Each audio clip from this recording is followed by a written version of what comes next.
Coldplay were formed by four guys in London as Big Fat Noises in 1997. They changed to Starfish in 1998 and then to Coldplay, and they are still the same four guys, except they now count their manager as a member. They're known for being immensely successful, for spectacular live shows, for being in favour of good causes and activism, for tackling serious topics, and as a result, some people have made them a target for dislike. They have released 10 albums so far. Hi, my name is Dan. So this is the 10th and most recent album by Coldplay. I'm calling this a new release review. It's been around a couple of months now, so I'm a little bit out of date. But here we go. So most of the reviews that I do on this channel are of the 3,000 greatest albums of all time, according to a list at a place called Acclaimed Music.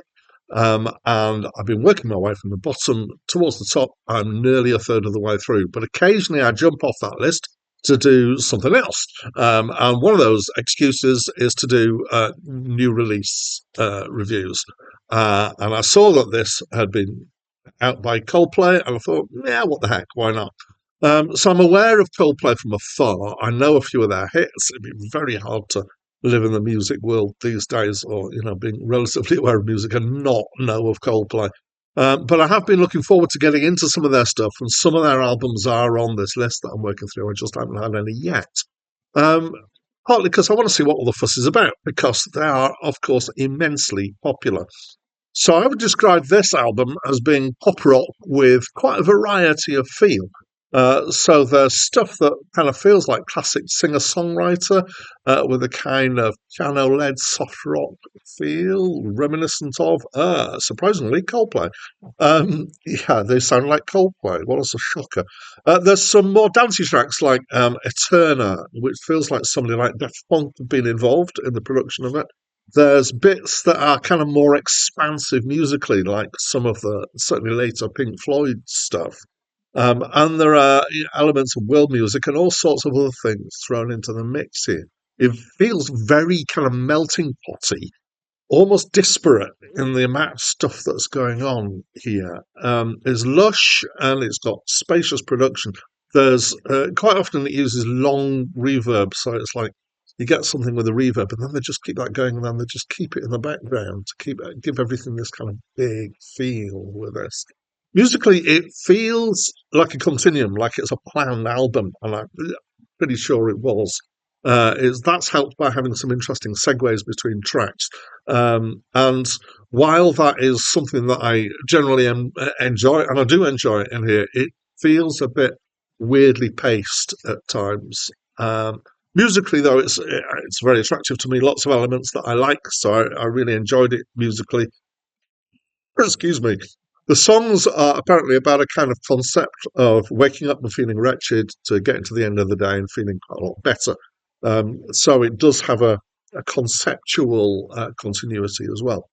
I think it's really refreshing to have something that's quite poppy and hooky, and it is. So although it's broadly speaking rock, it's got this kind of immediacy of singable stuff and tunes that are fairly quick for you to get into, but it has some lyrical depth to it, so it's not just bubblegum pop.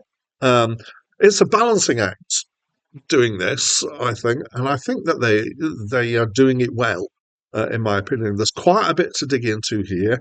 I would describe this as being maybe of medium depth. It's not very shallow, but it's not hugely deep either. It's kind of somewhere in between, which is gonna make it popular, I think. The singing, yes, I recognise his voice. It's a good enough voice. It does the songs justice. I don't think I've got much else to say about his voice. So overall, yes, I really enjoyed it. Actually, I was surprised how much I bought into it and how quickly. It probably sold it to me, particularly with that kind of expansive feel that it's got. It starts quite spacey, and it made me feel it's kind of got at least trying to be prog, not full on, but some of the kind of the elements of the space and the grandness and the continuity and the way of bringing lots of different disparate parts into it is a bit, it's similar to what a lot of modern prog does. So, yeah, I pretty much enjoyed it. So, the next review that I'm going to be doing on the channel is back to my list, and it's an album called Deceit by a band called This Heat. And that's it from me for now.